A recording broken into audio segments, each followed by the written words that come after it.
listen, I know a lot of people have their doubts about Grady Jarrett. It seems like he's beat Drew Dalman in some snaps as well in one-on-one drills, that he is looking at like to be a disruptive playmaker on that defensive line for the Bears, and you need that guy.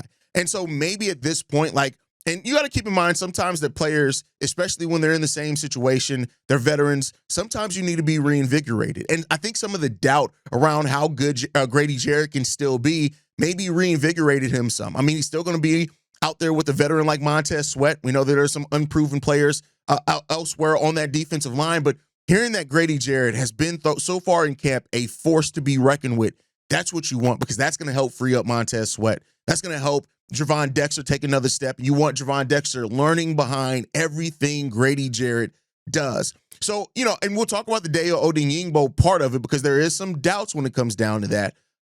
But I mean, when you're looking at the defensive front for the Chicago Bears, like you got Grady Jarrett, Gervon Dexter, Montez Sweat, Dayo Odeyingbo, you got Andrew Billings behind Gervon Dexter and Grady Jarrett as well. Like all those things there, the presence that Grady Jarrett is bringing to this defensive line is being felt.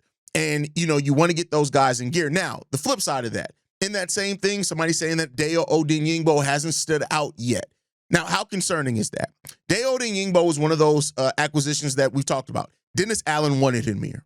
And, that is a big reason to believe that there's at least, a plan for Dayo Odeyingbo here. But the fact that he's not standing out yet, how concerning is that going to be to some Bears fans?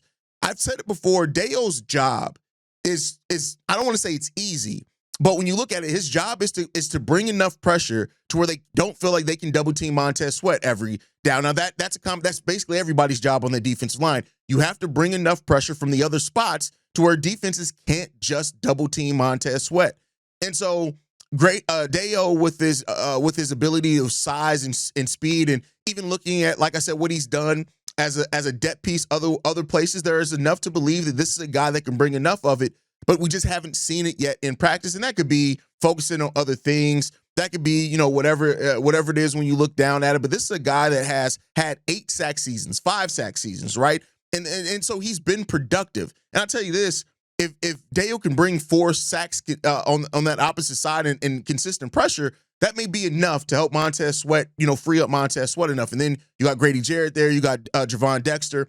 But it's a little bit of a concern, because you want to hear that the guy that you spent a lot of money, and keep in mind, I think he's making over $20 million in year 2, something like that.